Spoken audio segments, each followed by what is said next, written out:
here, boss. Hello. Today I want to do a video for absolute beginners, people who have never touched Warhammer before.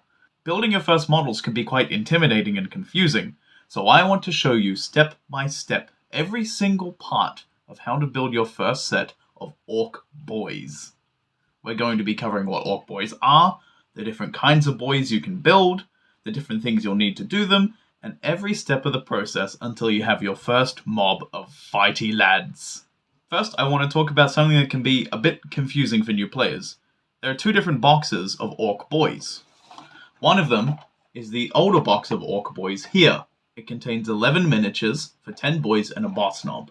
We'll talk a little bit more about the differences between it and the new box very soon. The new boys come in things like the old Combat Patrol. You might not be able to find this in stores anymore. I think it's been recently updated. But there are some different looking boys on this. So what gives? Are these boys? Or are these boys? They're both boys. Here are the differences. For a long time, I think since the late 90s, Ork Boys have been sold in this kit. It comes with lots of different separate parts to customize them with your own choices of weapons and some extra decorations. In the recent Orks release a few years ago, when they updated some of the models, they came out with these boys, which are much higher quality of sculpt, more dynamic posing, but you don't get to choose what equipment they come with, and they don't have as many decorations. So which of these two kits should you buy? Honestly, I think they're both good. If you want the new quality sculpts, then I think you would go for this one, but because you can only build them each in one way, as we'll talk a bit more about later, they start to look quite samey if you have more than one or two squads of them. If you can get one or two boxes of these boys, or if you can pick up the Combat Patrol that contains 2 full squads of 10, then I think that's about all you would need. When you're building an army bigger, I would recommend going for the old Ork Boys. They're a bit smaller and derpier looking, but they come with way more custom parts. It's a lot easier to customize them for different weapon loadouts, and even turn them into different kinds of Ork units. We might do a little bit more of that in a future video, but if you're building out your collection beyond your first steps, I don't think you can have enough of these. If there's an Orks player in your life, this is what they want for their birthday. Trust me. Before we crack these boxes open and start building, we'll need some things to build them with. Luckily, these are tools we can get quite cheaply. Warhammer's already an expensive hobby buying the models, so it's good to save money on equipment where you can. I'll show you the pieces that we need, and a couple of extras that can help the process a little bit more.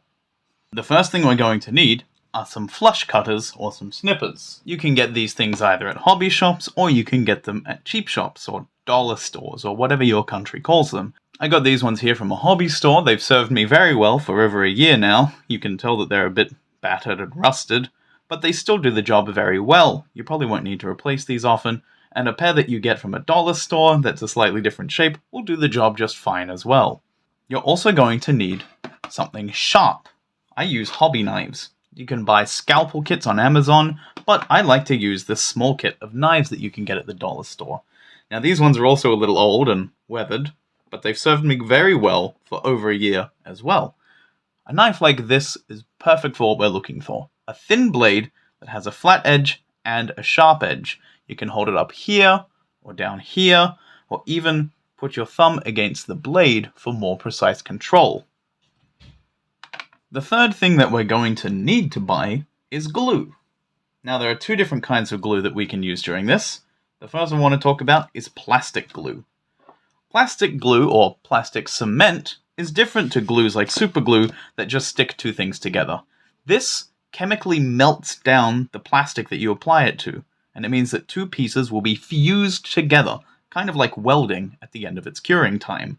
You can either buy it in these long nozzly tubes where you squeeze it on from the end of the nozzle, or you can buy it in these pots that come with a brush, and you brush it onto the points of contact. I'd like to take a moment to cover products from the Citadel line.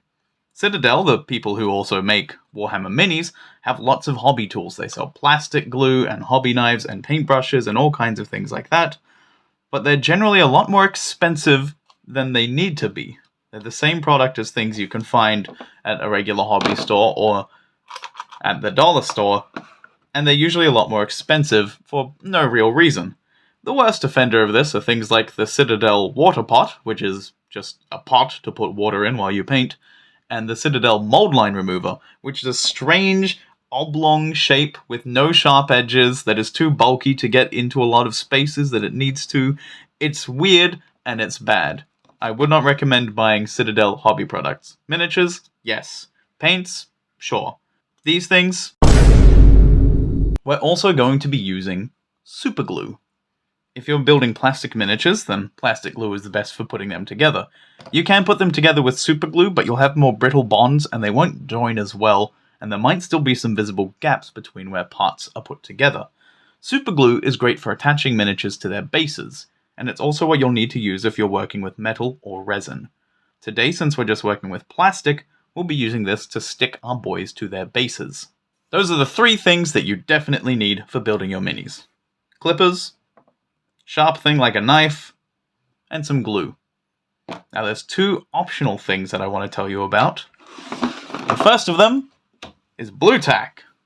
This stuff is great for testing the fit of if you think a part will go somewhere, or if you want to try what a certain customization option looks like, but you don't want to lock it in completely.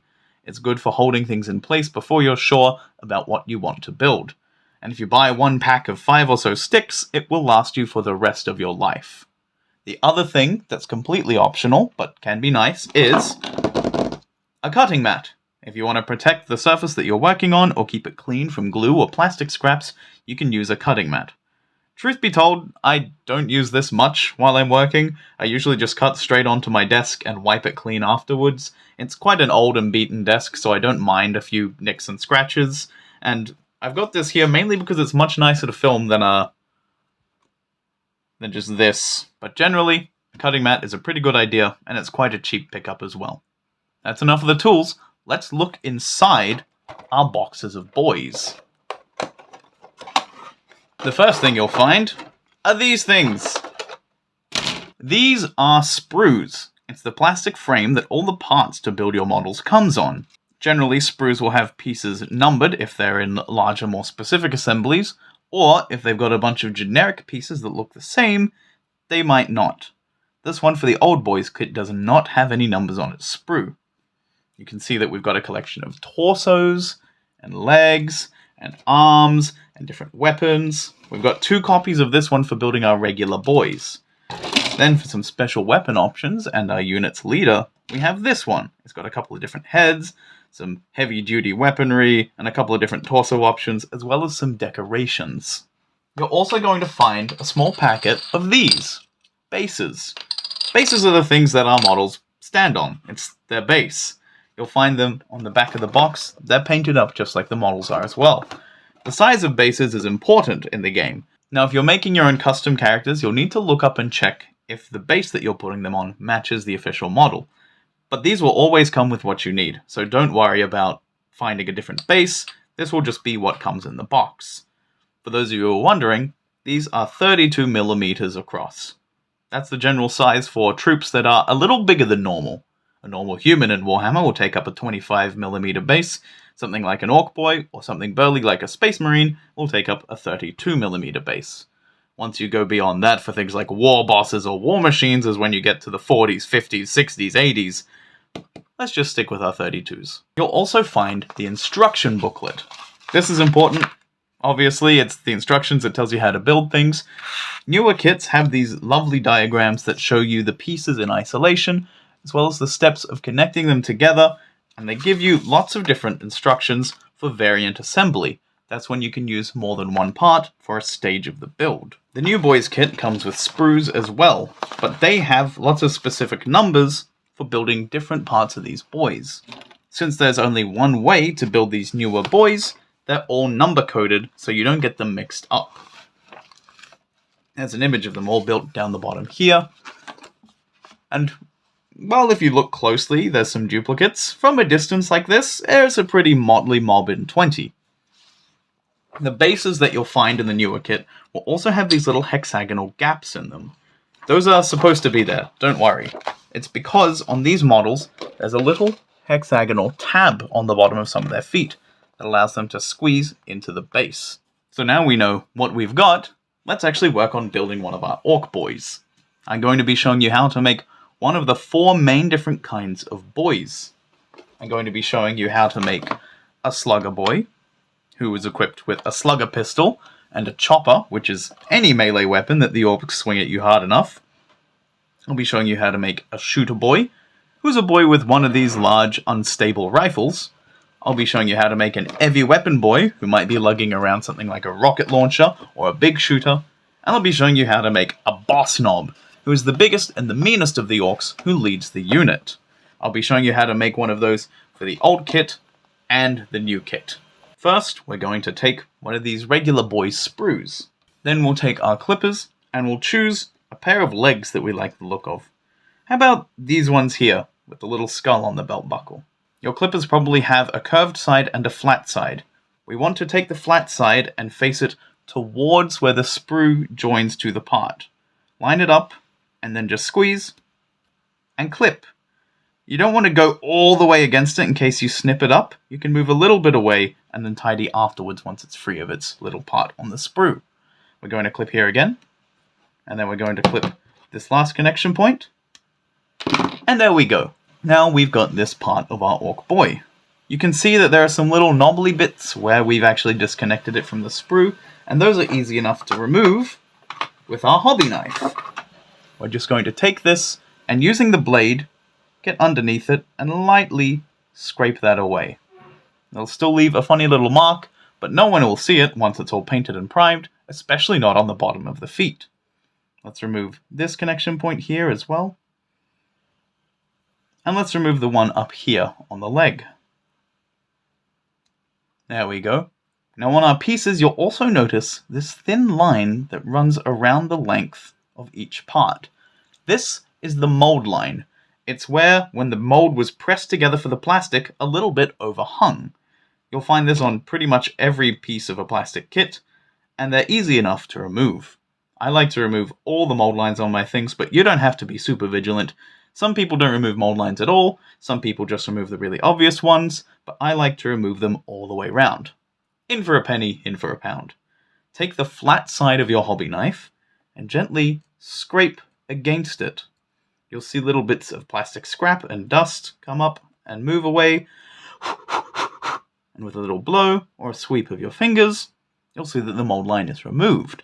That's not going to stick up anymore, and we won't see it once it's all primed and painted, and we'll have a nice, clean looking part of our model.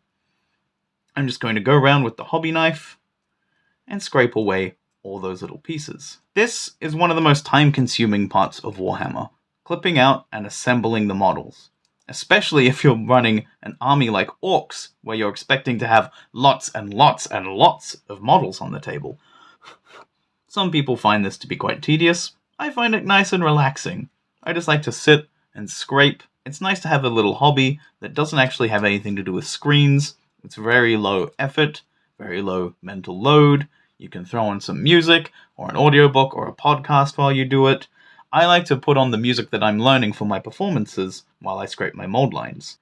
If there's a deep crease somewhere that you can't really get your flat side of the knife into, you can use the sharp edge of your knife. This little fold in the trousers here, I'm just going to take the knife by its sharp edge and gently curl it once I've got it in the little cranny.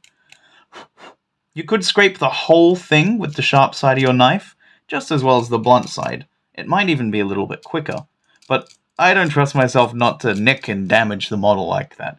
So I like to use the flat side as much as I can, and use the sharp part for precision work. Sometimes you'll get to the edge of a part where the mold line seems to stop. It's always going to be running around somewhere, so here it goes around the length of this Ork's belt. You don't need to scrape mold lines on the bottom of the feet, but they can show you where the mold line is going next in visible places. Here it trails around the foot, we follow past where it was connected to the sprue, and we can see it comes up around the side of the boot here and goes over the leg. So we're going to scrape down the boot, up the leg, and then we'll have a nice clean set of Orky trousers. And there we go. This part of the model is all clean. Now there are a couple of things that can be tricky when we're cleaning and preparing these parts of our models, so I'm going to clip out the rest of our Ork boy, and I'll show you each of those little problem spots. If we want to make a Slugga boy, that's an Ork equipped with a pistol and a melee weapon for close combat, then we're going to need to choose an arm with a pistol, an arm with a melee weapon, a head, and a torso. Now when you're clipping out the arms, make sure you clip out a left arm and a right arm. If you clip out 2 left arms, you can't really put that together. So let's pick a right arm for the Slugga, remembering to hold our flat side of the clippers against the plastic. And now let's choose a left arm for the melee weapon. How about this funny little chainsaw sword? Now let's pick a torso. I like the look of this one with the little spikes on its back. And then we need to choose a face. What about this one here? With the scar across his eye and the little tooth earring. There we go. Now when you're clipping out your models, you can go boom, boom, boom, boom, boom, boom, boom, and clip out the whole thing and have a large collection of parts ready to go on an assembly line. I like to clip out the pieces for one model at a time. That way, if I have to leave this or go do something else for a while, I don't have a bunch of random pieces that I have unsorted, and I won't lose my place in what I'm building. Each of these pieces we've selected has a little tricky factor to removing the mold lines on them. I'll show you each of those problem points individually, but I'll do the rest off camera. The first of our little problem spots is dangly bits.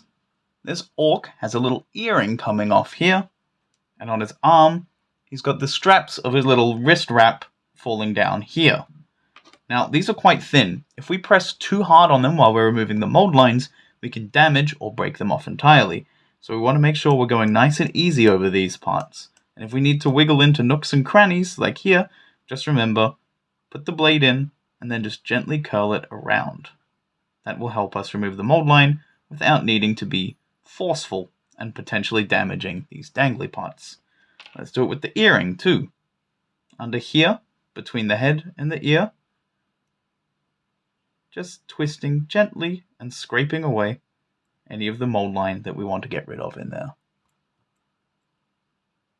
Then over the top of it here, we can gently use the back of our hobby knife again for this part that's a little easier to reach and a little more robust. Our next little problem point that we'll find on a lot of Orks models is spiky bits, either straight up spikes or teeth on chainsaws.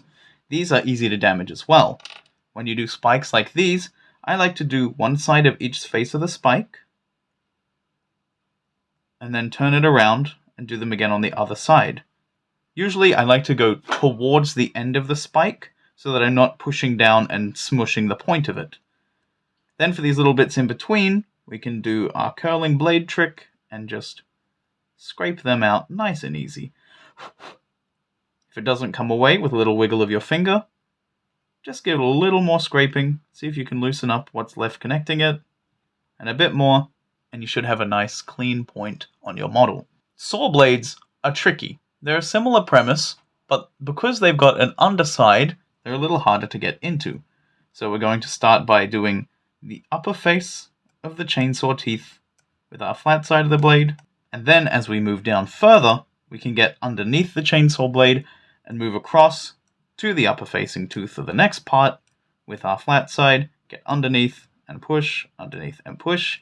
Then if we want to do the bottom facing half, it's our curling trick again. There we go. Just be careful that you don't end with a big flick on these. Be gentle, because we don't want to accidentally scoop upwards and chop off the end of each chainsaw tooth. Despite this being pretty resilient plastic, you can bend it if you're not being particularly careful. So don't be too orky with your knife work here. This chopper hand also has another point of interest I want to talk about. Parts inside the mold. Now where the mold is pressed together, there'll be mold lines all around the outside, but there are some areas on the inside as well. If you've got a big loop of a dangling cable or leather strap, or maybe underneath the hilt of a weapon like this part here. If it's a small nook and cranny, you can do that. If it's a little larger, you can do this. You know this technique by now. Just be on the lookout for these if you're worried about getting rid of all of the mold lines. Luckily, they're usually in pretty hard spots to see, so you don't need to worry about them too much if you can't get to all of them. The last tricky thing you'll run into a lot while building your orks are gun barrels. Some people like to drill out the hole in their gun barrels so that it looks more realistic. Otherwise, you're just kind of left with a flat tube at the end of your gun. You're not going to be shooting anyone with a Pringles can.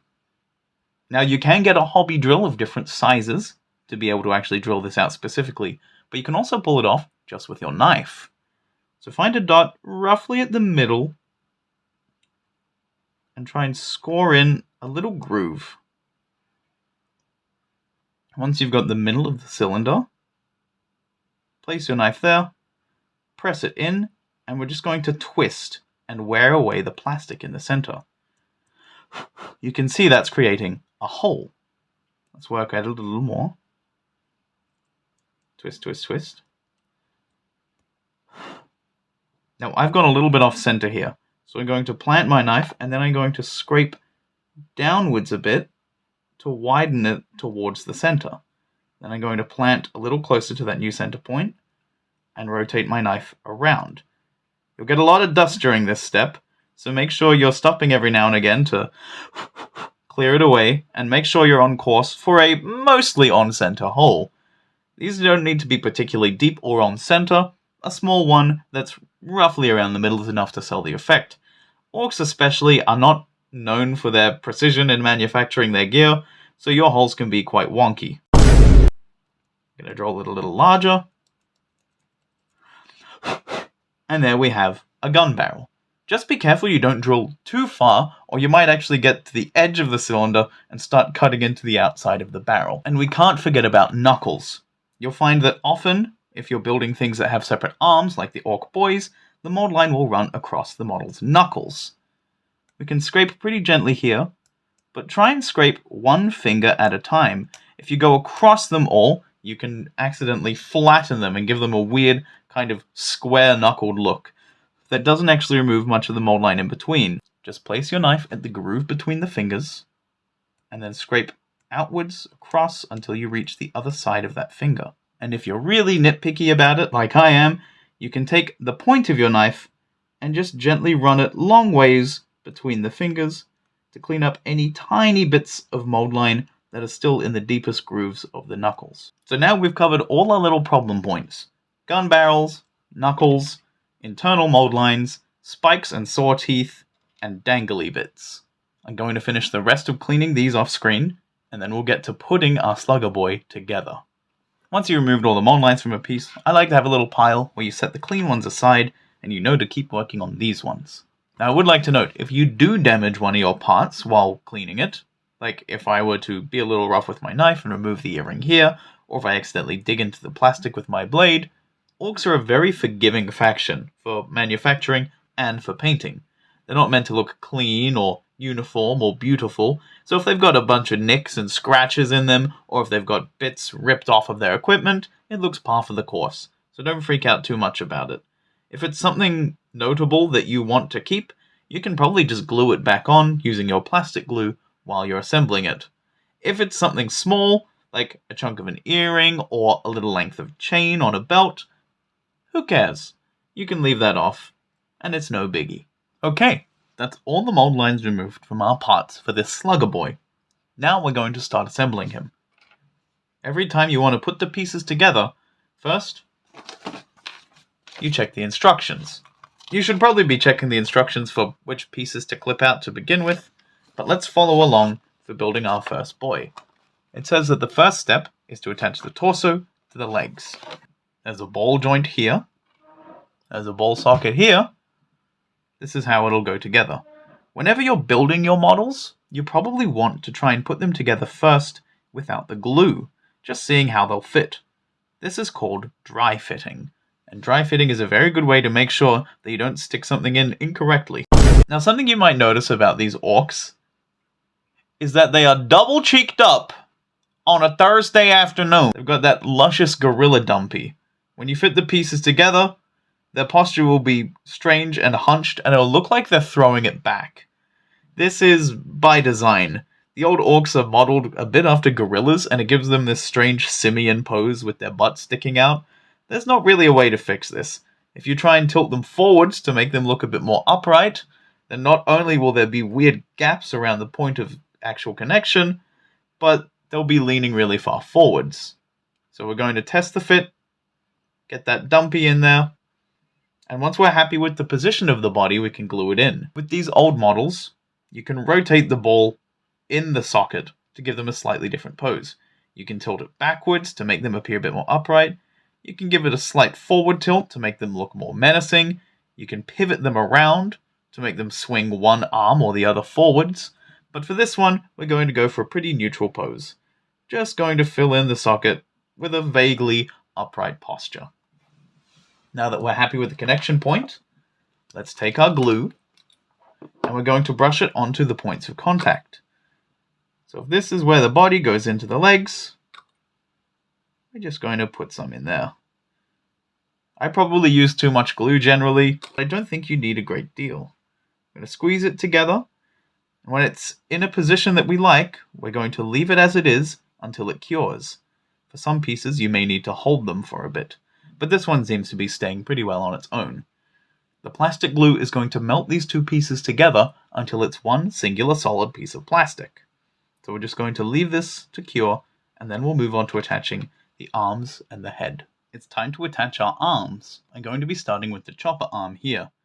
Now, this flat point is where this flat point sticks onto, and because of that, you can angle the arm in a lot of different ways. Maybe you'd like your boy to be crouched and ready. You can hold the chopper nice and low for that. Or you can have him kind of mid-swing or at a pretty neutral stance at this mid-height here. A little higher and he might be ready to swing down. Even higher than that and he's got it raised high in a battle cry.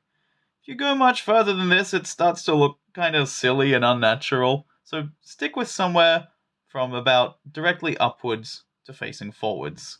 I'd like to give this boy quite a neutral pose, so I'm going to be using this angle here.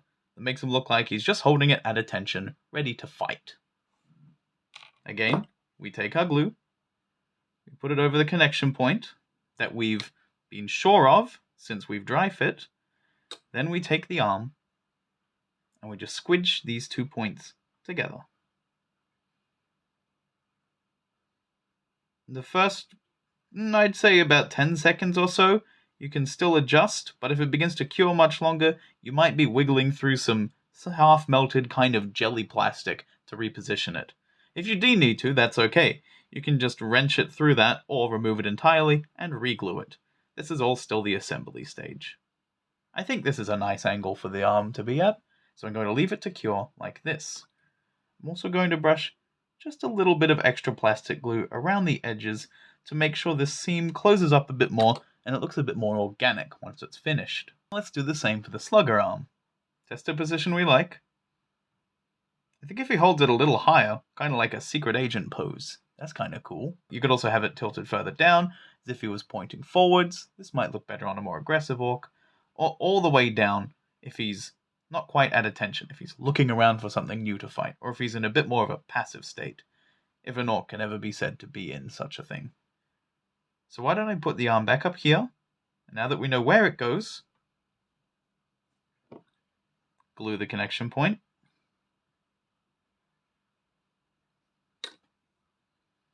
Squidge them together. Line it up nicely. If you're like me, you can just brush a little extra around the edges. And now we just leave that to cure. Now it's time to add his ugly mug. Just like the torso and the legs, we've got another ball and socket joint here. That gives us a little bit of options for posing how we want the head. You can rotate it up and down to have him looking upwards or hunched forwards. You can rotate it a little bit left and right so he looks side to side. You can also pivot the head to give him some kind of twisting torsion. You could point him in the same direction as his torso if he's spinning around somewhere to check something or look at a new foe. Or maybe you want to twist it the other way to give him a bit of a crazy look. I'm going to give him something pretty neutral here, and that'll mean just putting some glue over this connection point, squidging him in, as always, and just letting him dry. Sometimes on a piece like this, you'll need to put him in, allow the glue to just fix them together a little bit, and then use your fingers afterwards to repose it. I don't want to be going in with my big fat sausage fingers and trying to jam this in completely while I'm still letting these arms get completely secure. So once he's in there, you can just go around the sides and gently repose him. And there we go! We have a finished Slugga Boy here. If you've gotten this far and you've been building along, give yourself a pat on the back. This is a fine-looking lad. We can add a couple of extra decorations to him if we want. On the boy's sprue that we've clipped him from, you'll find a couple of extra bits here. A little bayonet blade, a magazine, some ammo belts, and a few shoulder plates too. There's also a couple of little iron sights for the guns, and if we move over to the one with the knob and the heavy weapons stuff, we've got lots of decorations here. We can put extra weapons on the belt, like these choppers. We can put a stick bomb on there. We can put some more pouches across their stuff. These little panels with orky glyphs, a stick bomb backpack. We've got lots of options for decoration. Let's stay nice and simple with this boy. I think I want to put a shoulder plate, and I think that'll do it for him. So let's go back here, take one of the shoulder plates, clip it off, clean up the mold lines at warp speed with my video editing magic. I'll take this opportunity to note, if you're planning on painting your models using a technique that has a lot of dry brushing in it, like the slap chop method, you'll want to be quite vigilant about removing mold lines. Things that bring out the texture in models, like dry brushing, can really highlight mold lines, and it's not always a great look for a finished product. Orky shoulder plates don't always go on particularly well. They're not a snug fit like a Space Marine might have. You just kinda hover it somewhere where it looks mostly okay, as long as there's not too much weird negative space, and then you just glue it down as it is. So I'm going to figure out an angle that I like for this boy. I think this looks reasonable, and I'll add a little glue and I'll stick it down.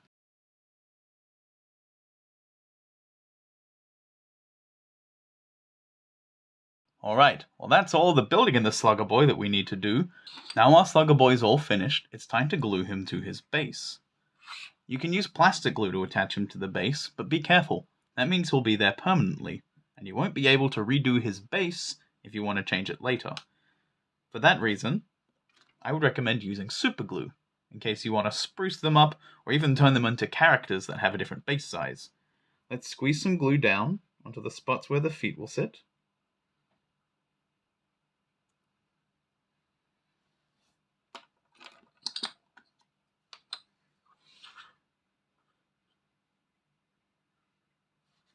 First, dry fit them on the base, just like you were doing with their parts. You don't want too much overhang, so generally, with models that lean forwards, their feet will be towards the back edge of one of the bases. That looks about right. Now we'll add a couple of blobs of super glue to the base, and this is where we're going to squeeze in the feet. Orcs' feet have a few parts that are flat towards the front, but generally they have lifted heels. So try and take these flat parts of the ball of the foot, and lie them flat against the base. Super glue doesn't cure as quickly as plastic glue, so you might have to hold it there while it dries for a little while. If you're planning on decorating your bases, I would recommend doing that before you glue your models onto them. Sometimes people like to decorate, then glue, then paint. Sometimes people like to do something more elaborate and decorate and paint, and then glue the finished model separately. If you're doing something more simple, like just using a texture paint on your bases, you can glue them straight on like this, and then decorate them during the painting process. And now that the glue has affixed him properly to the base, we have our completed Slugga Boy. That's a whole orc ready to join the war. Job's a good un, boss! You've done a great job if you're following along at home. Now let's do a couple of the other variants. The Shoota Boy is quite similar, so let's do that first. Let's go back to our instructions and find the parts that we'll need to make a Shoota Boy. The torso and the legs and the head will be all the same, but our weapon arms will be different. Here we need an open hand to hold underneath the barrel of the shooter. So let's find those on our sprue. A matching left hand and a right hand, remember, we don't want any orcs with two right arms. That's more of a gene stealer cult thing.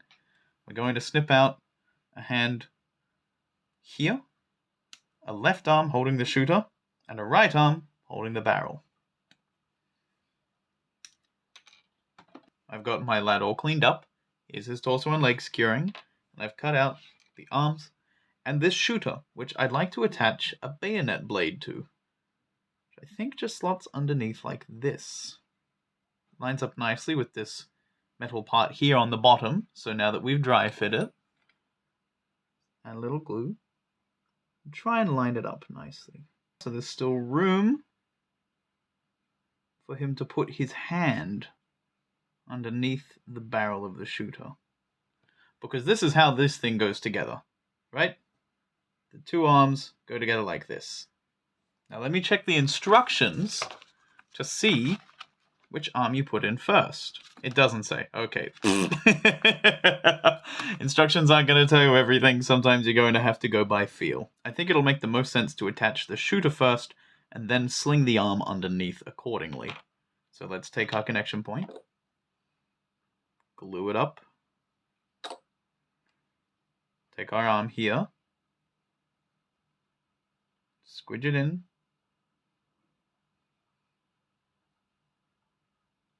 let's keep this one slung down fairly neutral as well. Alright, now, when we dry fit the arm here, we're not just looking for how it lays flat against the torso, we're also going to look for how it goes underneath the barrel of the gun. That seems to be where it sits nicely. So we'll make this our attachment point, because there can be a little bit of hover handing under here, but if this is attached but there's some hovering here, our orc is just missing an arm. So let's use this part of the torso as our attachment point, and make sure that it lines up with the bottom of the barrel and the hand nicely after its attachment here. Squidge that in. While we've got time, rotate it up till it sits nicely. Keeping the arm here connected. And there we go. We've got a lad holding a shooter. Now let's throw in his head and shoulder plate, attach him to his base, and we'll call him done, just like our Slugga boy. When you're building Ork Boys, go weapons, then head, then accessories. You don't want the head to be blocking out where they hold their weapon, and you don't want the shoulder plate to be blocking out actually being able to fit the head on the neck. If you're not completely sure about a connection point, you can apply it to both the pieces that are going together. For example, these shoulder plates are all a little precarious and slapdash, so I'm going to be putting some glue on the plate as well as the shoulder I'm putting it on. It's going to give me a better chance of finding a good contact point and getting it all stuck together. Base time.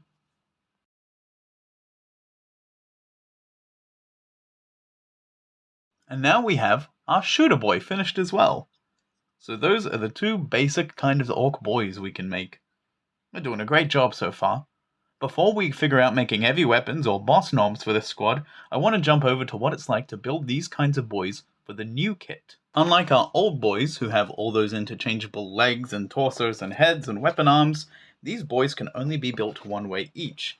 You'll find numbered instructions for the different pieces that allows this torso to connect to this front half, this arm with this head, and so on and so forth. When you're going around the sprue clipping out your pieces, make sure you're following along with the instructions to clip out parts for one boy at a time. Otherwise you might be trying to jam a shooter arm into somewhere it doesn't belong, like this socket or this guy's neck hole down here, and you might have a lot of trouble getting it together or even damage some pieces. So just go around using the instructions to clip out what you need. Here I've got pieces 1, 2, 3, and 4 that will make another Slugga boy. It's just like this one. Now, these ones will go together like this, but you'll notice that they've got these little sockets and pegs in each of their pieces. This is what we call a push-fit model. That means that it's designed to be built without glue. You could just press these together and it would be built. But I would advise against that. See, the push-fit sockets are not perfect. If you press against them, you'll have to use a lot of friction to get them to connect. Not only could that damage the model, but even after you've got it all the way squished in, there'll still be some visible seams where you can't quite get the plastic to join together. Without the help of glue to bind it, you'll have lots of little holes and cracks in your models. So, I would recommend taking your clippers and snipping these pegs off.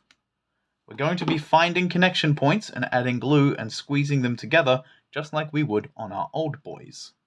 I've also gone through the instructions and found the parts for this shooter boy. Now when I say these boys can only be built one way, I mean it. If we try to fix this arm onto this torso, yeah, I mean it kind of works, but it would come across at an angle that completely cuts off being able to put this over the top. So what if we put this first?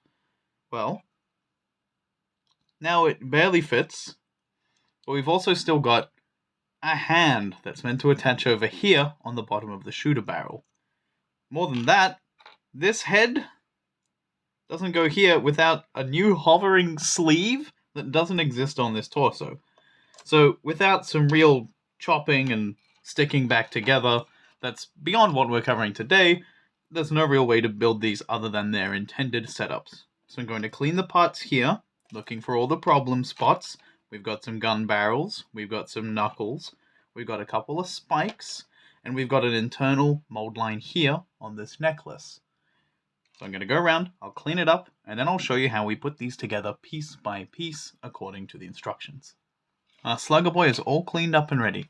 Now when we assemble these, we want to follow the steps that they lay out in the instructions in order. If we do something else, we might get some overlapping parts that prevent us from actually building the way we want to.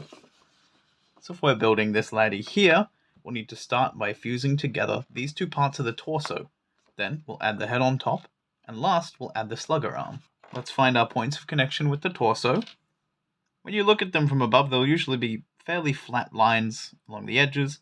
This one here is a good example, down here as well. Smush some in here, and we can always put a little more over the top to help melt down any seam lines and make it all look more organic at the end. So let's brush on some of our glue. Now we're going to take the other half of the torso and squeeze them together. You should probably dry fit this. I know I did, but I did it a bit quickly. And if you haven't built these models before like I have, I would make sure that everything's dry fitting nicely. These models are built to go together, but you still want to make sure you've got things on the right angle and you haven't just forced something that isn't intended design. Now if there are any parts along the side where those join lines are a little obvious, you can just brush a little more over them just to bring it all a little more together. Usually that'll be areas around under the side of a leg, beneath an arm where the jacket comes together, or near the top of the head, or in between two parts of some shoulder armor. Now we've got that, we can dry fit the head. It goes on like this. The shape of the neck and where they attach to the heads are usually quite obvious on these models. So that's where it goes. Glue it up. And throw on the head.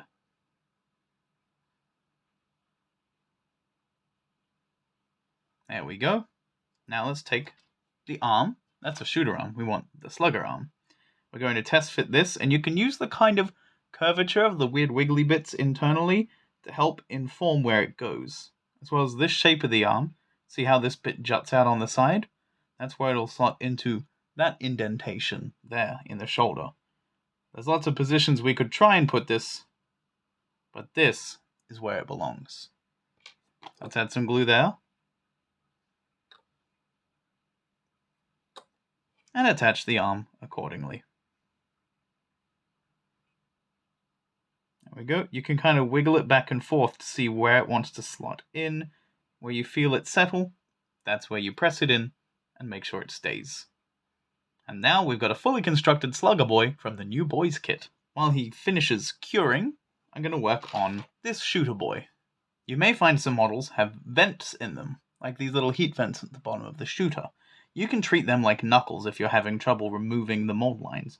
Just take your knife and carefully go across the length of them rather than just trying to scrape across the whole thing. You can also go long ways across them, like this, and then use the point of your knife to skim in between the gaps and remove any excess scrap that's fallen in there. Okay, now we're going to follow the order for the instructions to build the Shooter Boy as well. I wanted to show you how this one goes because he's got a separate hand that floats on his weapon attachment. Just like our Shooter Boy over here, he's designed to hold his shooter with two hands, and that means you've got to line up this arm that ends in a nub with this arm that ends with the rest of his hand, and his arm over here that crosses over the torso. So let's do our classic method. We're going to dry fit this part of the torso. See how it goes in? And this one's a little odd, because it connects with this big gap here that will be covered up by the shooter arm. So it might look a bit strange, but if it's what the instructions say, just make sure there aren't any massive gaps and glue it in. Now the next step, you might think it's the arm, but our next stage, according to the instructions, is the head, which also has some of the sleeve for this arm. So let's dry fit it, see how it connects. It goes in like that. Let's pluck him out, put some glue here. Might be easy to put it on the actual head and neck. So why don't we try putting some glue over here? We've got more of those nice flat edges to work with. And we go around the neck, go around this little joining part on the inside. Let's try sticking that back in. Squeeze it together. There we go. Alright, now it says to add the nub arm first. So let's test the fit. We can use the shape of the sleeve here and how it lines up with the shape of the arm. Wiggle it around until it seems to sit snug.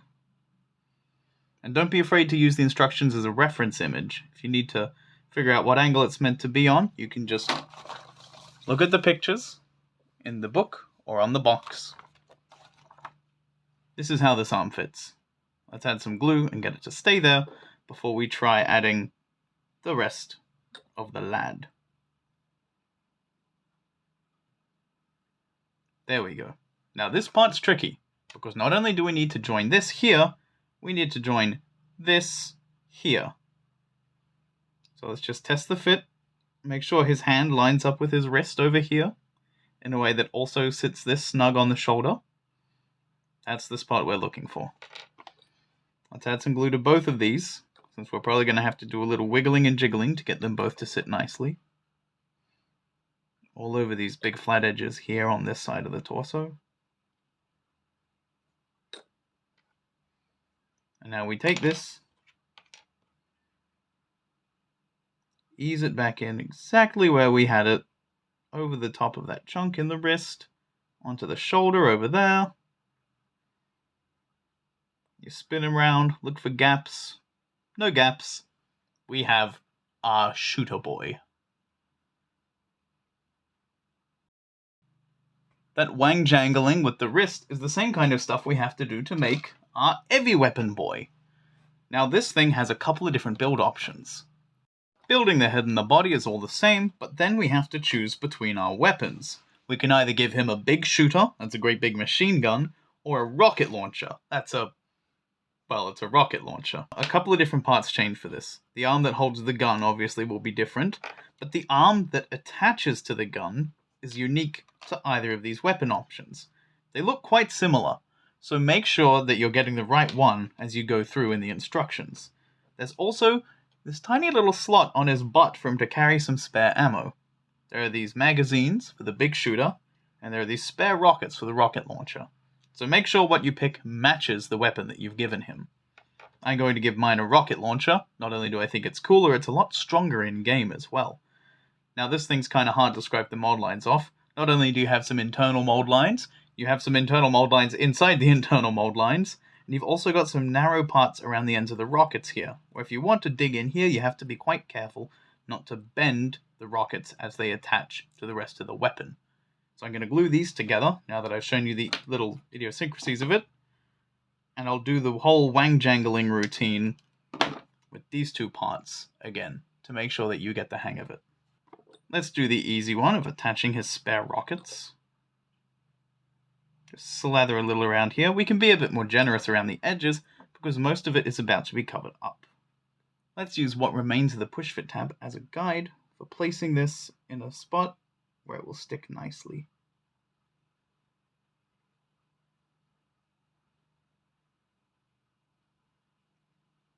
There we go. Now let's turn him around to get these gun arms on. Having a look at the instructions, we can see that we attach the arm with the gun first, and then the arm with no hand. Make sure that we line up the arm with the gaps in here. Get gluey, get gooey. Be a 30-year-old and watch Bluey. Press that in. There we go. Okay, looks like the rockets on his butt hadn't properly cured yet, and I've moved them around again. Just going to put them back where they belong. Add a little extra glue around the edges. That'll give us more connection points than just the severed tab from the push fit part. And we'll try not to touch this as we build the rest of him.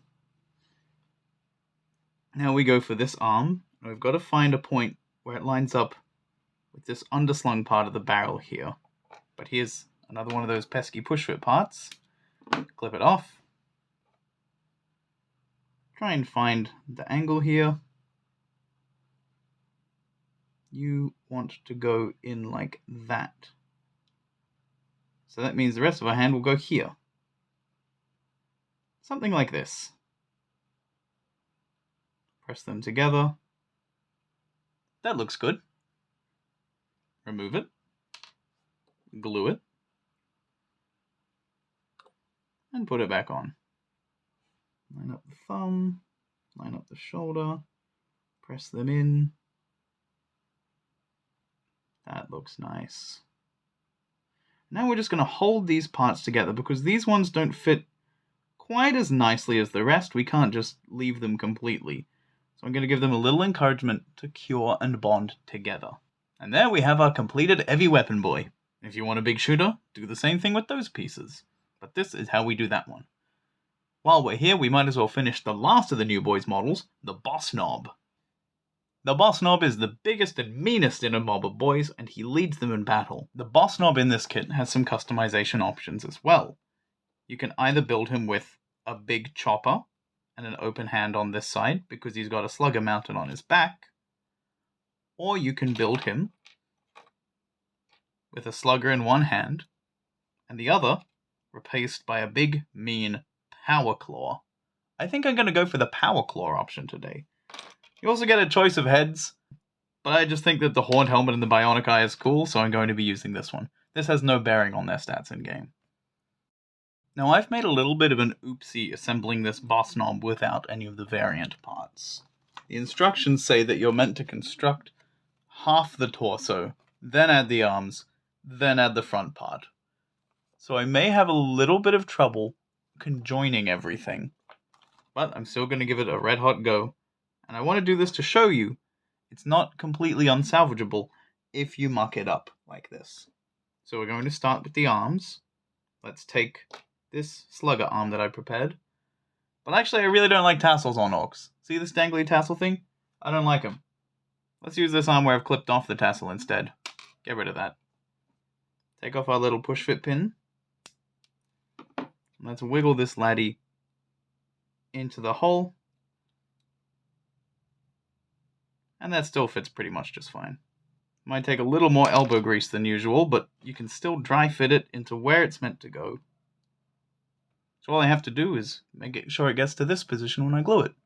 Oh, don't forget the gun barrel. So it took me a little bit of pushing and shoving that I wouldn't have to do if I just followed the instructions. And I've been able to sneak the Slugga arm into the slot where it's intended. Now we may have to do the same with the Power Claw. This claw comes in 2 pieces. In most orc kits, the claw will come in at least 2 pieces, whether it's the actual casing of the weapon and then the claws on top, or one half of the claw and then the other half of the claw, or the top claw and then the bottom claw. Power claws usually come in small sets. Just something to look out for if you're building knobs or mega knobs in the future. Let's see if we have to do much hurly-burly to get this to fit. Oh, nope, that's way easier. Okay, yep, that just goes straight in. Alright. Just making sure it stays snug, because the joint is still not 100% perfect since I did this in the wrong order, but it still fits just fine. The last piece to add to him is his head. We put in the head first, of our choice, and then we put the jaw plate on top. Now, don't worry about this hole. It's not going to suddenly be an exposed gaping wound in our orc's chest just because we've removed that push fit part. This is going to completely cover it, whether it's got the rod going through it or not. So now that we've tested the head, let's glue it on. Some glue on this nice little attachment point. I wouldn't recommend clipping this one necessarily. This is one of those ones that's okay. It's like the little ball and sockets on our old Ork Boys. It's kind of meant to be there regardless of how you build it. Squeeze it in. A little extra around the neck. And now the jaw. Test the fit. Looking nice. Add the glue. Glue it twice.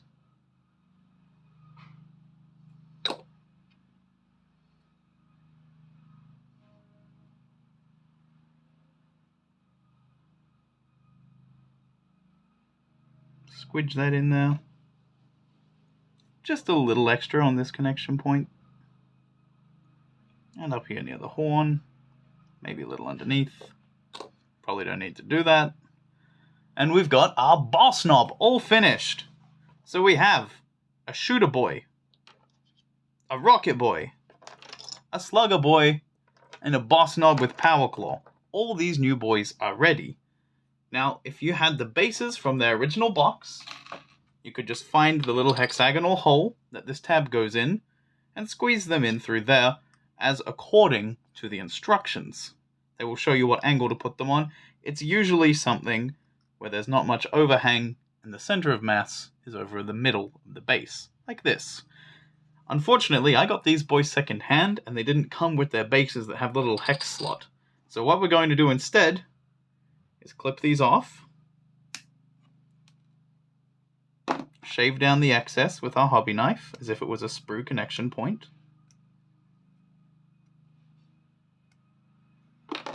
and then we're just going to find the flat points and glue them on, just like we did with our other boys. I'll leave them like that with some glue, and they should all be just fine. The only one I can see it being a concern with is this lad, whose hex point is kind of halfway up the flat attachment point of his boot, and his other one is off the ground completely. So he may take a fair bit of gluing and holding and second tries and third tries just to make sure that he goes there nice and snug. Now if you're like me and you run out of glue halfway through, luckily these things come in multi-packs and they're still usually about $3 for 6 of them. So just pop a new one, bap open the little seal, wipe the glue off your knife,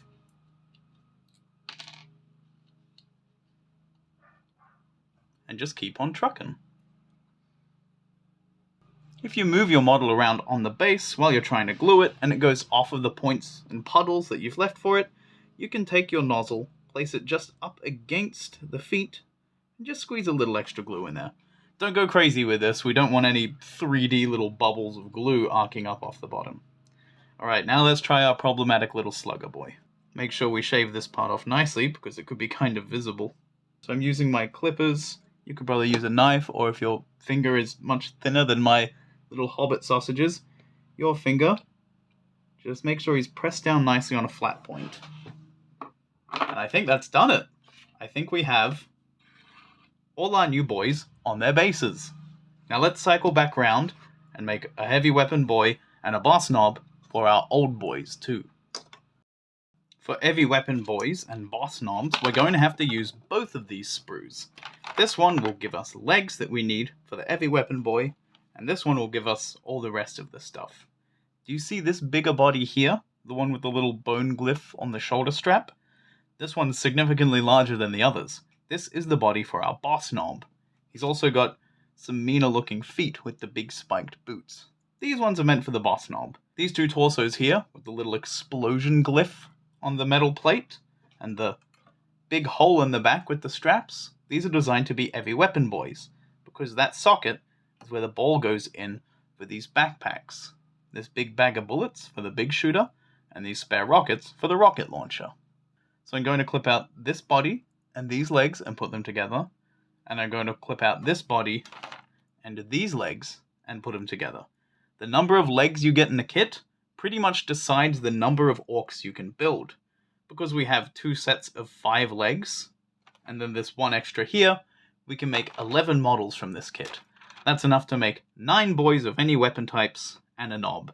Then you get a leftover if you want to make something to swap out between a regular weapon and an heavy weapon, but I would recommend that you keep one of these spare, because I'll show you how to make some special characters with them in a future video. Now let's grab the Rocket Boy's torso from over here. And let's grab the legs and the torso for our boss nob as well.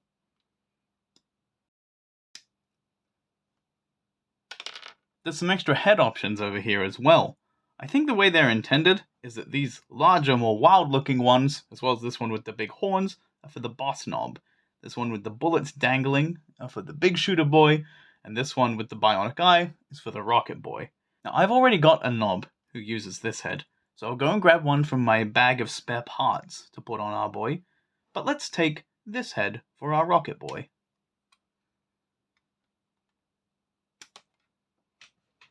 So the torsos are ready for our Rocket Boy and our Boss Nob. Now we go to the sprue again, and we pick out their weapons. I'm going to clip out the rocket launcher, and this arm with no hand that joins here.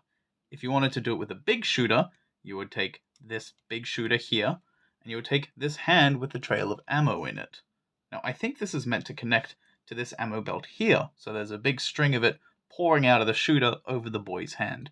You'll find that in the instructions. But for me, I want more rockets. So I'm going to clip this out. And I'm going to clip this out as well.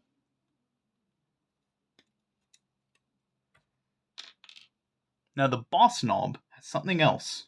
We're going to give him a Slugga and a Power Claw again. Now this big burly arm is a lot larger than the ones that carry Sluggas on the boys' sprue. So let's make sure we give him this one.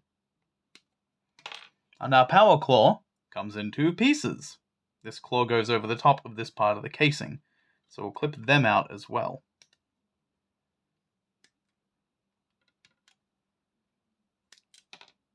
If we wanted to give him a big chopper instead of a power claw, that would be even simpler. It's already in one piece, so we just clip this out and put it on like we did for our Slugga Boy. Time to finish assembling our Rocket Boy. And the instructions don't actually tell us what order the arms go in, but as we've learned from the others, it's probably best to do the weapon first and then adjust afterwards for the next hand. It's a little lower than you might expect. Just make sure that these little tassels at the bottom are not lower than the Ork's feet, so that they won't be bumping into the ground once we add the base. Tilt it up just a little more. There, that's a little better. Yeah, that sits nicely. I may have positioned his body leaning a little too far forward as well, so something to keep in mind. Okay, now that we've got that arm there, let's take the other one, see if we can get it to line up. Now we're going to add glue both here and here to accommodate the wang jangling that's about to happen. And we may have to jangle our wangs pretty hard. We may have to do a fair bit of shimmying to get it into place. Never mind, that's pretty good. So I've tilted his body really far forwards, because I thought it was a cool pose. But there's no way to really get the wrist to attach nicely without upsetting how the rest of the arm fits up here. Luckily, the Orks kit has a built-in remedy for this problem. It's something that we've already used. It's shoulder pads. We can just take one of our shoulder pads, either these bigger mean ones from the upgrade sprue, or some of these ones from the regular sprue, and use it to hide this shoddy connection up here. And that way, no one will know that we made a mistake. They'll just think that he's got a big raised shoulder with some armor over the top of it. We may add a little extra glue back onto this arm here as well. It's okay, you know, I've never actually built a boy like this before. I'm learning too. This is my first time building one with the special weapons. I've only built them as Sluggas before. That arm was pretty well stuck on. It's okay. While it's still in the early stages of curing, you can take it off and try again.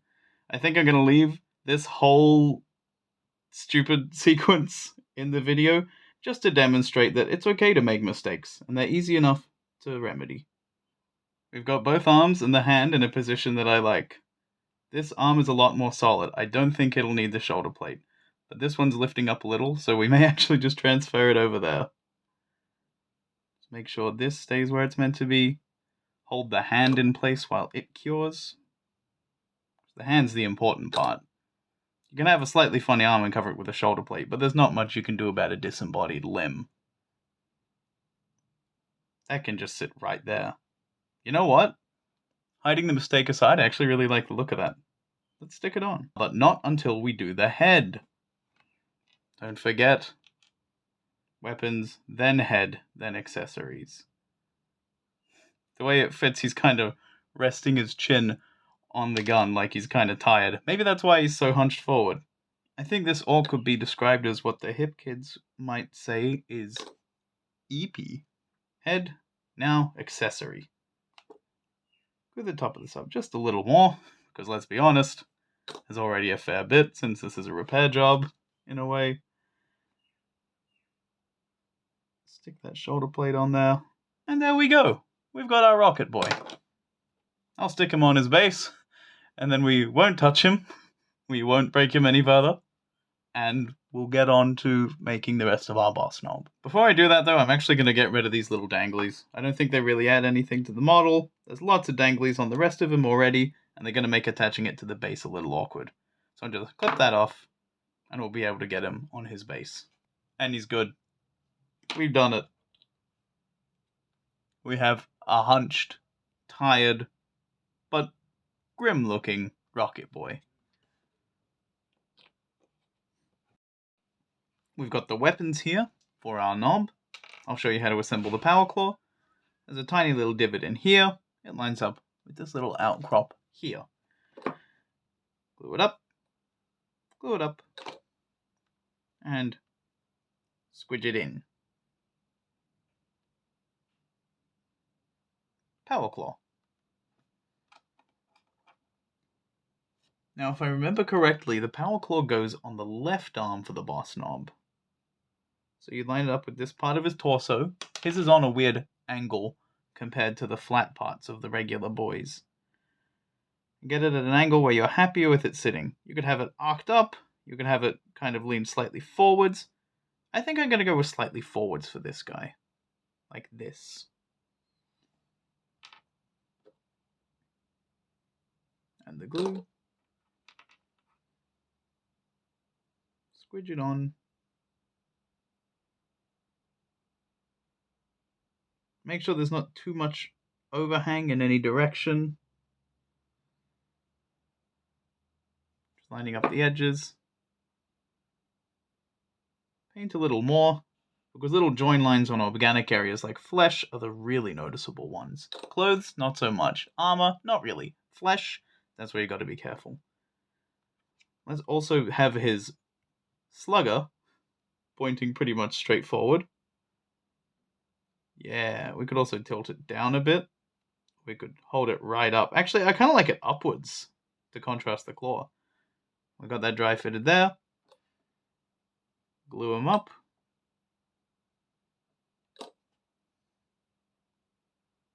And add it here. Again, making sure there's no weird inorganic overhang. There we go. That's looking nice. So it's time for the head and decorations. And we're actually going to be decorating the head. I'll show you what with right now. The thing we're going to be putting on the head is a fight jaw. That's this metal jaw that you'll see large orcs like Nobs and war bosses wearing over the top of their actual jaws. We'll give him one of these. I'd like to give him some of these spiky shoulder pads. And I also want to throw a boss pole on the back of him.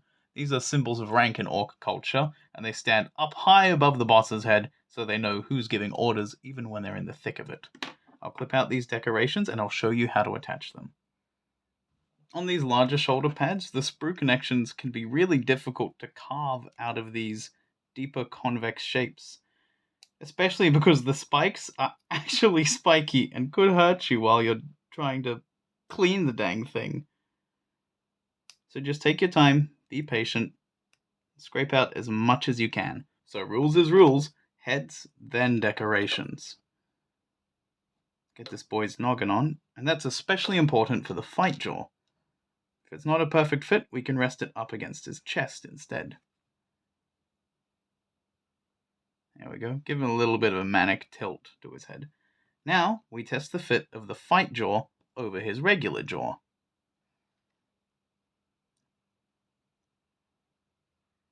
That's roughly the right spot. These are not designed to fit perfectly snug. As long as you can get these bolts vaguely to fit near the cheeks and to go snugly around the bottom jaw, you'll be okay. Just going to lather him up. Now let's see if we can squish that jaw in there.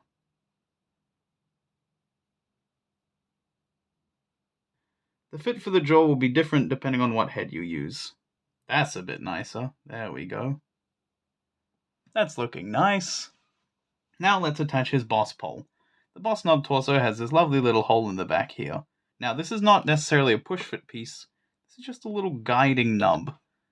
And those we don't need to carve away the pegs for. Let's squidge this in here. And there we go.